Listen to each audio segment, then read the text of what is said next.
Wasabi! What's happening, guys? Alright, it is, the 11th of June. Tuesday. We are in the morning time, 10:35 or so. We are heading up northbound Interstate 29 in Iowa. Going to be picking up a reload today at a place called Curly's in Sioux City. About 20 minutes out right now, 17 miles total. Alright, so I have been to this place before one time, but I didn't remember a hell of a lot about it until I went on the Google reviews and also looked at the satellite view. Like, oh, that's right. Well, at least I remember how to get to the place now, but beyond that, I don't remember a hell of a lot. But you are approaching a way station in 1.0 miles. Yeah, I don't think that's a way station. That's called a rest area, dipshit.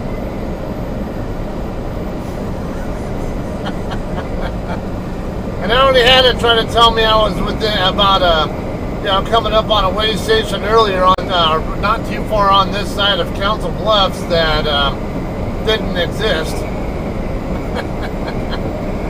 I mean, I'd rather be warned that there is one here than, that isn't there than, when I see in this case, it's on the southbound side. You can see it right there.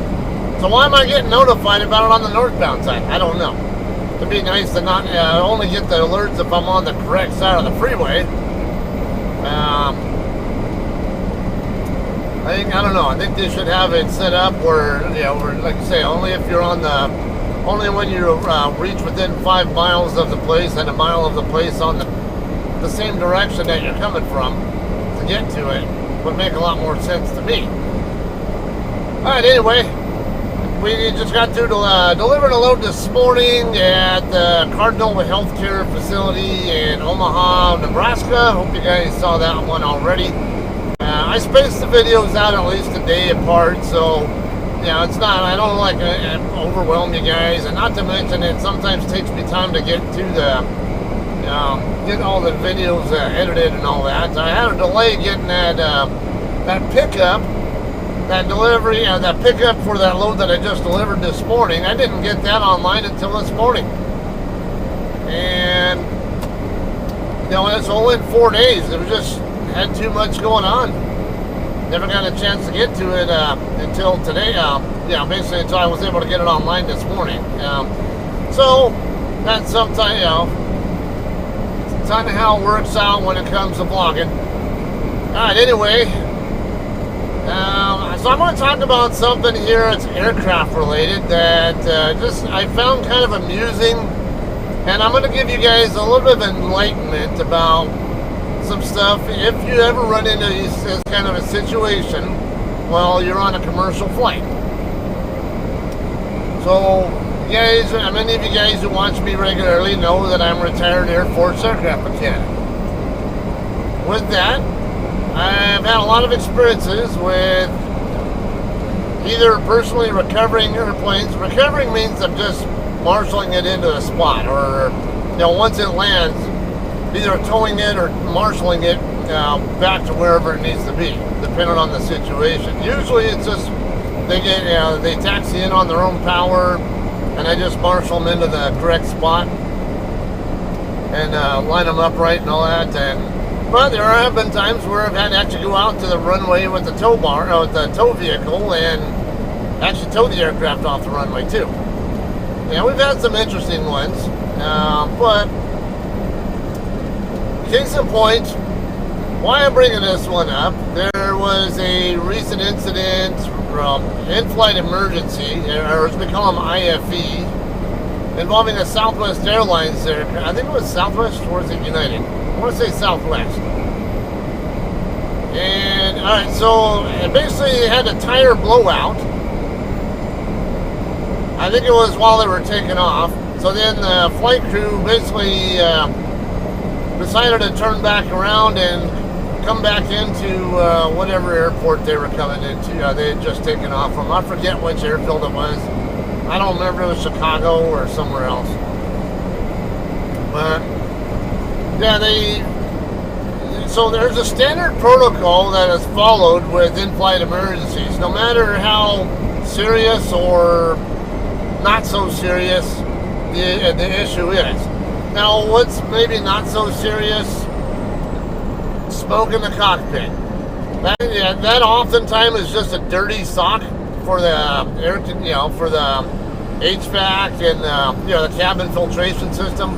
But you have to treat that seriously because it could be an actual fire. You don't want a fire when you're at 37,000 feet, and you'd rather get down on the ground as quickly as you can, even if it turns out it's just something stupid like that.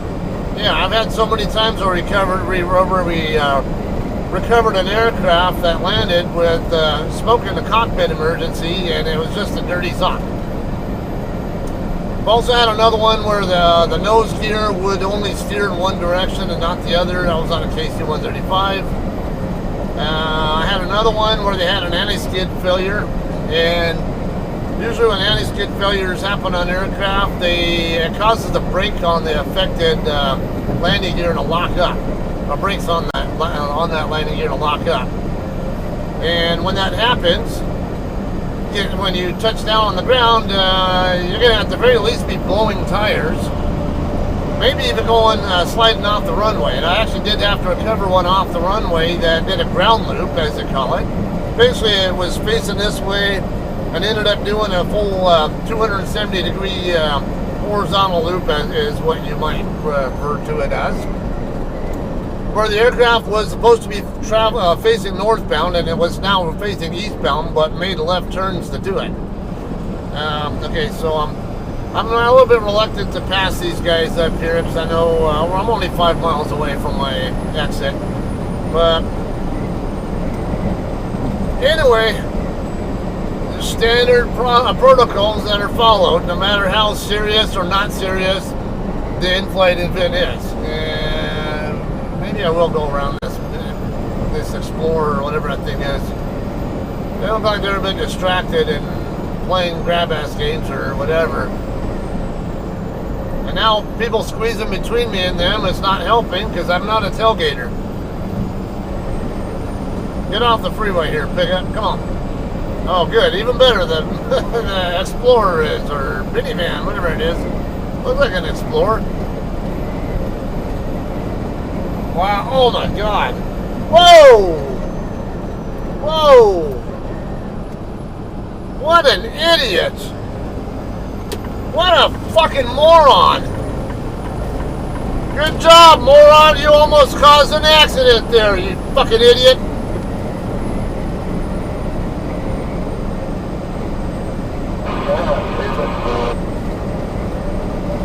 Your car had to go swerving into the rest area to avoid hitting this idiot head on, who decided to change lanes and slow down real rapidly.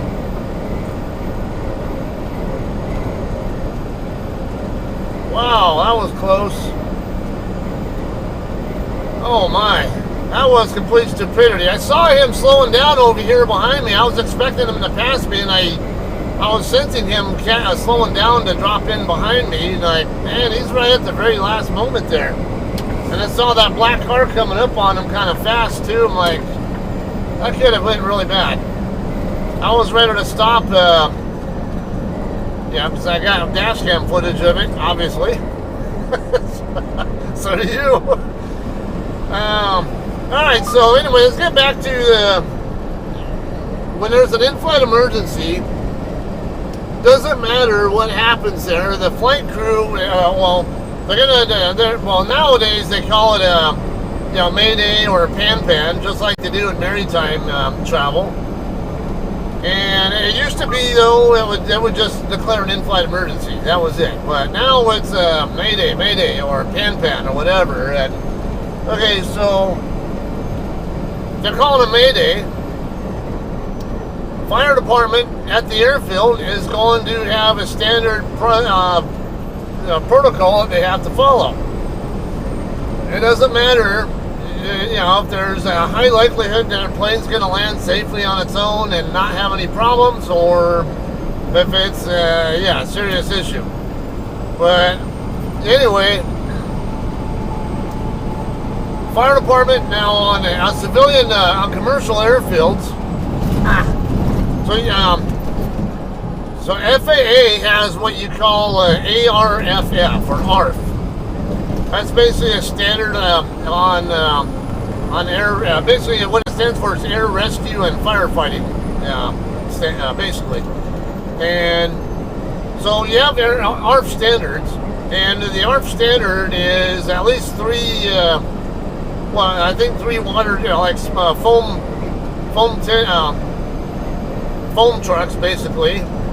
And they'll usually do is they'll have one station at the approach end of the airfield, another one at the midpoint, or another one down at the departure end of the airfield. And then when the aircraft lands, they'll all go scramble and chase it down to wherever it ends up stopping. Keep right to take exit 100. Yeah. So that's US 75BR, US 75BR, and then turn right.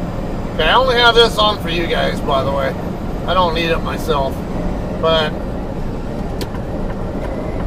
alright, so yeah, they'll chase the aircraft down the runway, and then usually what'll happen is the aircraft will taxi off the runway onto a parallel. 43 towards US 75BR, US 75BR, It's starting and then to turn right. it's starting to get it becomes more of a problem there. I'm gonna go ahead and turn it off.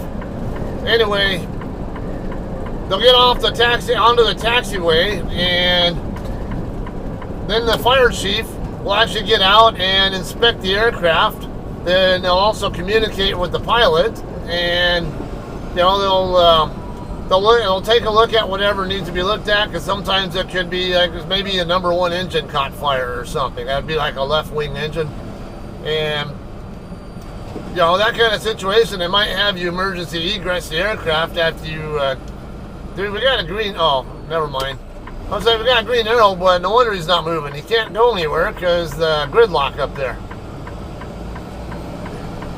Alright, so, that kind of situation, yeah, they might have you emergency egress the aircraft, or, and even if the fire is put out, they might still have you emergency egress as just in case.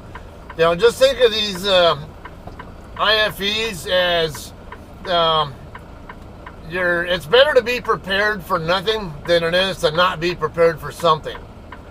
So it's you'd rather have nothing actually happen, but at least people be ready for it. And that means, like, if you're in the aircraft, the flight attendants are going to tell you, heads down, stay down, brace for impact, whatever kind of thing. That's they'll say that. Or, again, depends on the situation. Like on military flights, not really so much with that. But, now I had the one situation, okay, in this particular Southwest Airlines flight, I guess the passengers were all freaking out over the tire failure. And on top of that, they were, I guess they were also freaking out when they were approaching the runway and saw the fire department there waiting for them to land. What's the holdup over here? Was this? I don't see. There's no train coming over here.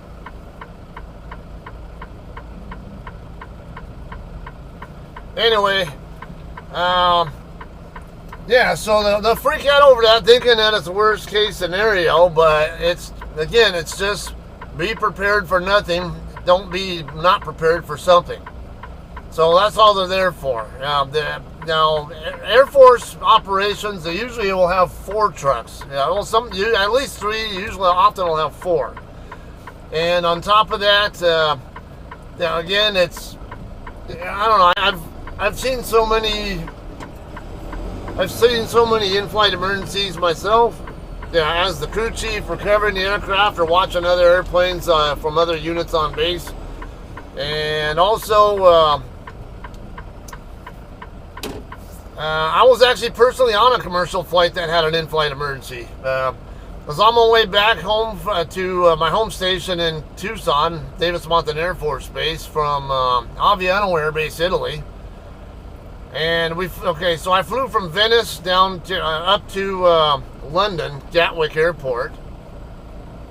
Hopefully this guy's not going to get stupid and try to change lanes over here and squeeze in.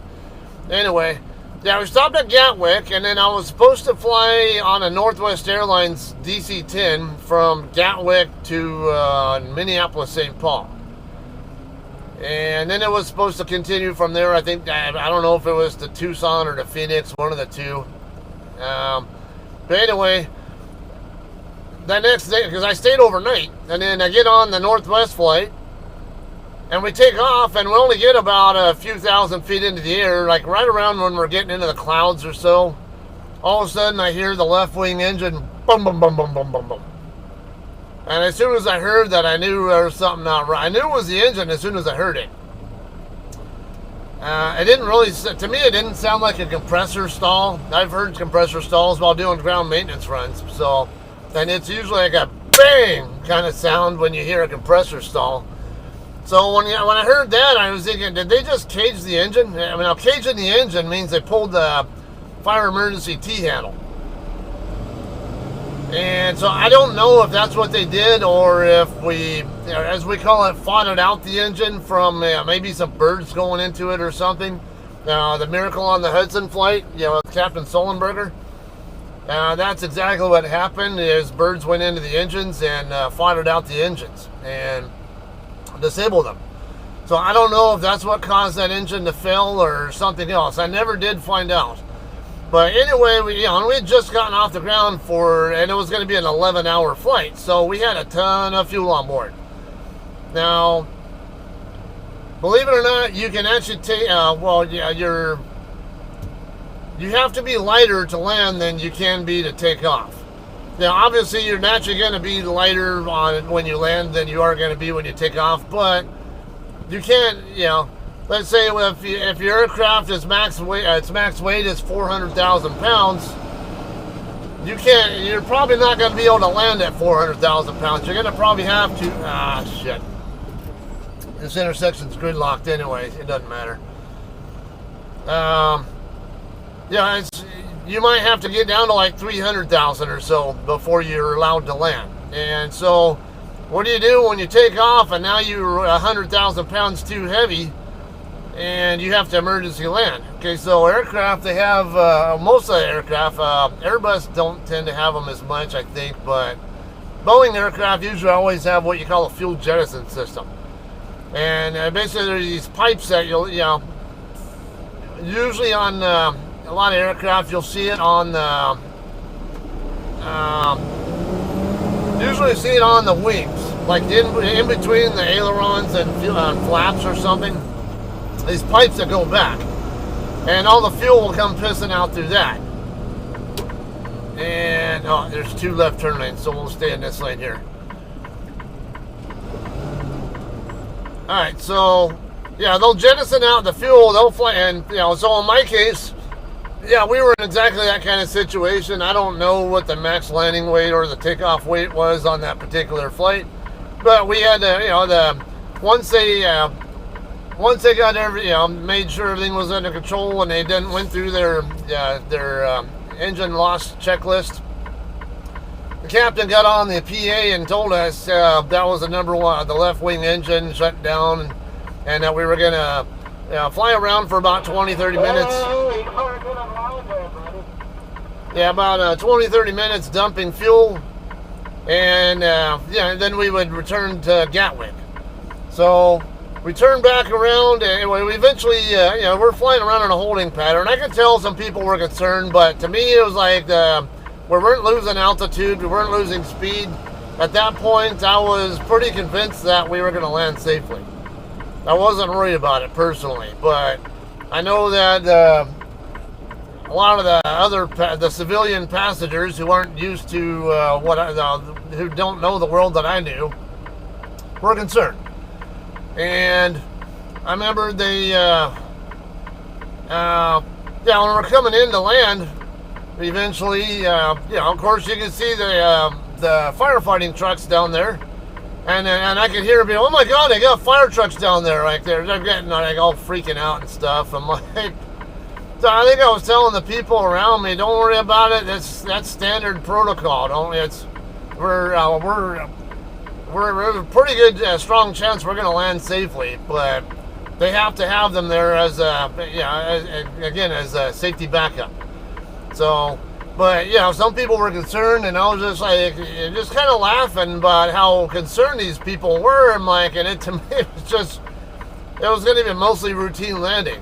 I was working on C-130s, which is a 4-wing aircraft, and I remembered when I working on them, we had so many times that our airplanes would come down with one engine shut down in flight, and most of the time when they were shut down, it was because some kind of maintenance issue with the engine, and they would actually shut it down as a precaution to not do any more damage to the engine, to make it easier on us mechanics. So, and it was routine training for them to do 3-engine landings. They even practiced 3-engine landings, so wasn't a big deal to me. Now DC-10 has 3 engines, has one on each wing and another one on the tail. So, and there's that kind of vision of United Flight 232 that might concern some people with that too. If you guys aren't familiar with that flight, check it out. It actually, I think it was right here in Sioux City where it landed, and it crash landed. Actually, I think the hydraulic system got severed. Hydraulic system got severed by the number 2 engine had a catastrophic failure. The turbine section basically disintegrated, and ended up taking out the hydraulic lines up there. So they didn't have any flight controls. How they were even able to get on the ground was just amazing. They used differential thrust between the number 1 and 3 engines to kind of guide the aircraft toward the airfield, and they're using combined thrust and stuff. And I don't know if they had electric stab trim. If they had electric stab trim, that had probably helped. But they used that to actually get to the runway. And they actually made the runway, but then on the landing approach, one of the wings dipped down, and then the wing actually hit the ILS, the instrument landing system. Part of that system on the way in. And next thing you know, the airplane's cartwheeling and tumbling, and I think like 111 or whatever it was people died, something along that line, or how many survived, I can't remember. Okay, so I remember there's an off-ramp up here. Yeah, I swear I remember there being an off-ramp. You exit right and then make a left on the end of the ramp, and you go underneath the bridge. I seem to recall that bridge also being less than 14 feet. So if you're using a high cube trailer, you might not want to go this way. But if you're using a regular 13.6 trailer like I am, not a problem. Yeah, zoomed in again, and it definitely is an exit right there. Get back in the damn lane. So if you guys ever on a flight and you have an emergency, just remember that. Also, while we're on that topic, while I was here in Council Bluffs hanging out with Carl on Sunday, we were hanging out in my truck just kind of watching airplanes up in the sky, and I pulled up my Flight Radar 24 app, and while we're just hanging out there, I catch a shot of some kind of aircraft flying kind of low. It seemed like it was lower altitude, and I thought was more consistent with just a standard flight off an Air Force base or something. Like a low approach or something with an AWACS bird or an RC-135 or something over there. But I couldn't quite tell what exactly it was because it was in a bank. I thought I saw an AWACS rotodome on it first, but then it turned out it wasn't. And then after it was flattened out, I realized that's not even a military aircraft. That's a commercial bird. So I pointed out to Carl, and he said, "Well, that's really strange. They're almost never like that." So that's when I pulled the radar app up, and pulled up that particular flight, and it turned out it was United Airlines flight from Fort Lauderdale going to Denver. United Flight 2660. And I was like, well, why the hell is it over here at this altitude? And so it turned out it was diverting. It was diverting into Omaha. Now, there's another thing too with in-flight emergencies. If you're ever tracking on that app, if it's a legitimate, if it's an actual emergency, the flight crew is normally going to squawk 7700 on their transponder. Now, this particular one, it never showed us squawking 7700. It was staying at 2331, which is their normal en route squawk code. So I don't know what they were exactly diverting into Omaha for. I was really curious. I figured either they didn't have enough fuel to reach Denver because maybe greater than expected winds, or maybe they had an unruly passenger or something along that line. And maybe the passenger had already been dealt with. Yeah, but they still had kind of an urgency or whatever.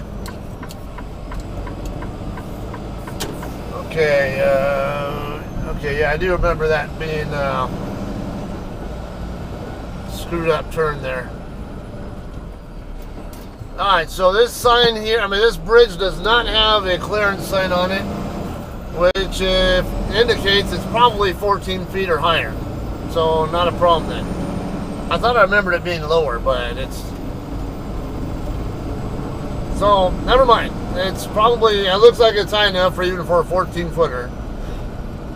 Okay, so we're going to make a right turn, I believe, if this thing will cooperate.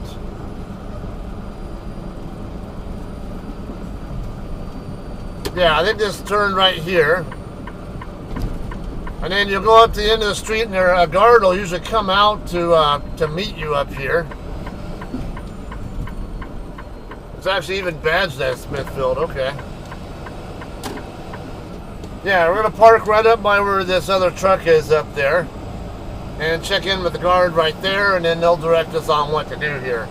Now, last time I was here with the JCT and all we did was live load, but this is supposedly going to be a drop and hook.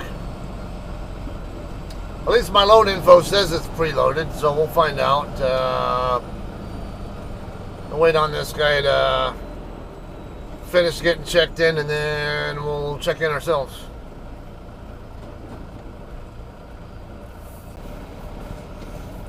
Alright guys, we're checked in. We'll go ahead and we'll creep since it's a gravel lot here. Basically what we're going to do is pull up right here behind where this other truck's at, and then there's a phone number on a piece of paper that he gave me. I'm going to call that number, get checked in, and someone will come out to me. I do see at least a few of our trailers sitting over here, so it's a good sign.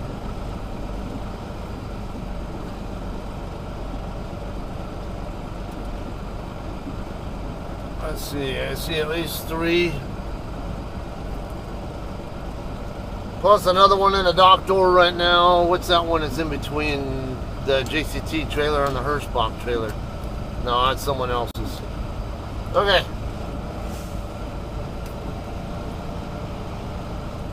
I have a good feeling about this, so I think it might go kind of quick. I hope.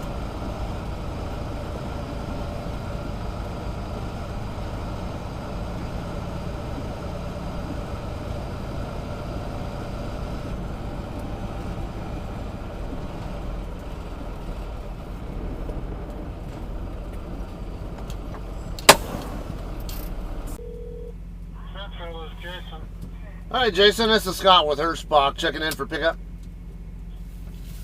Okay, what's the number you got? You're looking for a 430 number, correct? Yep. Okay, it's 430-349-0094. Going to La Miranda, California? That's it. Okay. Did you bring an empty with you? I sure did. What's the number? H20551. Okay, drop that along the fence line. And after you do that, come up here between stack doors 5 and 6. So walk in door and we'll meet you there with the bills. Okay, I see the door you're talking about right there by the awning. Okay. Alright guys, we're checked in here, and he said just, as you might have heard, I don't know if I put that in there. Dropped my trailer over by the fence line, and then bobtail over here to this door right here in front of us, and yeah, to get the bills, and then we'll figure out what trailer we're going to be hooking to after that. Oh, there's even some, oh, those are empties, I think. Or no, one of them's got its light on.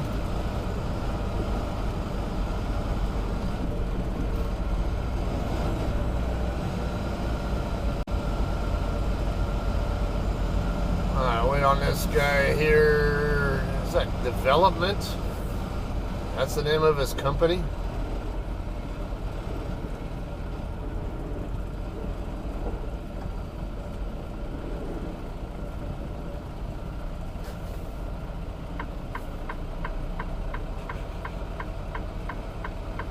Is there gonna be room there? I don't know.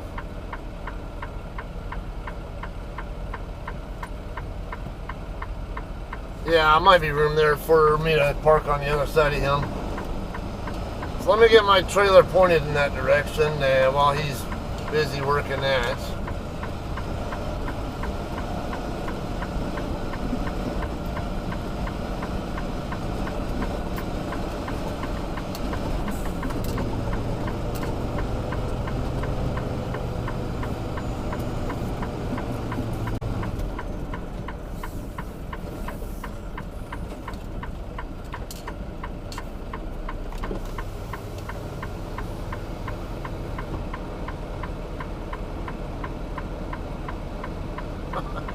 La Miranda. That's what the guy called it. La Mirada. Or La Mirada if you want to pronounce it like a typical American, but La Mirada. That's how a Spanish speaker would call it.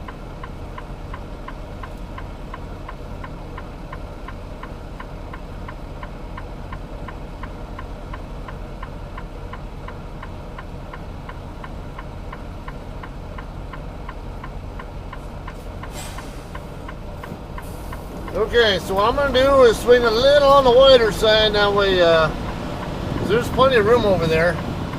So I can have my trailer pointed at a pretty nice angle toward the hole once I'm around the front end of him.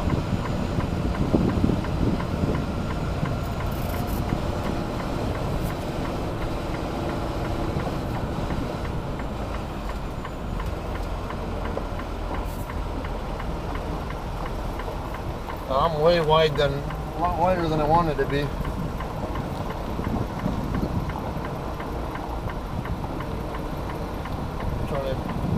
I'm trying to stay aware of where those cars are at.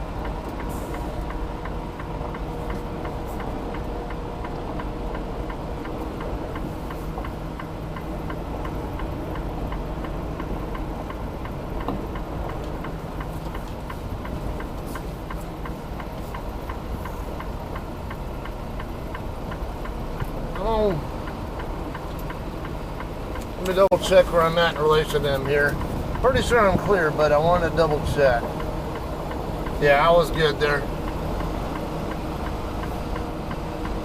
But no need to take a risk when, just an extra pull up here or get out and look will confirm that I'm clear. I don't want to make assumptions and find out I'm wrong. That's one of those cases where, yeah, get out and look. Or, as I did there, just pull forward so I can get a look down both sides more clearly.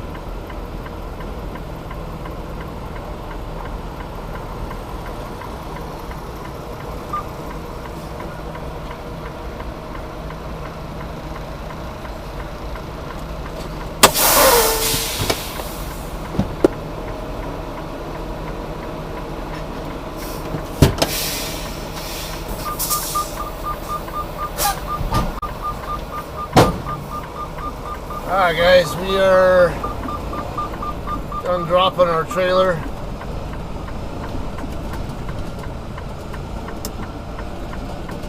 We'll get our bills and hopefully we'll see what You know, this is one of those, because it's going to California. We'll talk about that more in detail here in a second. This is one of those, because I'm planning on going across Wyoming with the load. Now, normally I don't want to have a heavy load for fuel economy reasons, but as far as Wyoming's concerned, I'd rather have a heavy load. That way, if I have to go across Elk Mountain in stronger winds, I don't have to worry about any problems there. Alright. Okay, is this guy...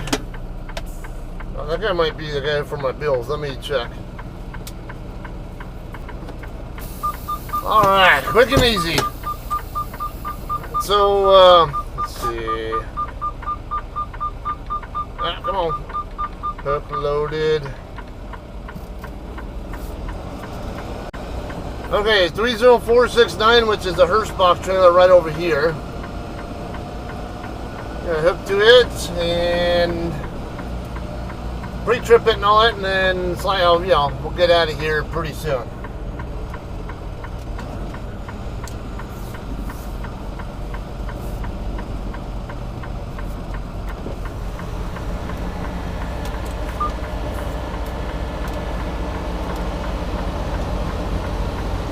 Trailer's sitting kind of high. Oh, that's really high, it looks like. Oh no, it's not as high as I thought. Let's see if I can raise my bags up to get it to connect. If I don't start seeing an indication on my pressure gauge here, I'm going to have to start dropping, raising landing gear. Yeah, I got pressure. Not a lot, but it's there. It's enough to get the job done without having to crank away at the gear. It's, for those of you guys who don't know, it's a pain in the ass to crank that landing gear when it's heavy like that. Yeah, because you have a high and a low gear on the landing gear handle. High gear, it's kind of like you're on a bike. Try riding a bike uphill when in high gear versus low gear. It's way easier in low gear, but you gotta like, you know. You feel like you're pedaling a million times before you actually get up the hill. Whereas a higher gear, you're not taking many revolutions of the pedals, but it's so hard you can't do it. So the same thing with the landing gear handle. You gotta crank a lot of times to get the gear to come off the ground sometimes, in some cases like that. Anyway, let me get this thing pre-tripped and we'll get out of here in a minute. Alright guys, we are done pre-tripping. Got tandem slid and all that. We're a little bit concerned though. So these trailers have a weigh-right system on them. I've already posted on TikTok, more than likely by the time you saw this. But, so with the tandems at the 40-foot California limit, the gauge on the trailer is saying my tandems weigh 36,000 pounds, which is 2,000 pounds over the limit. The only way I'm going to get that legal, if that is the case, is to get it done, to come back for rework. Let me see if I got to check out with this guy or not. Yeah, stop here. We have to check paperwork and seals. Okay.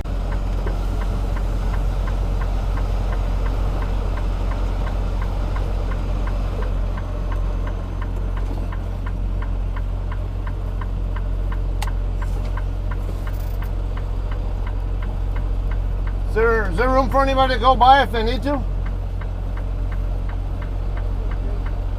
Good.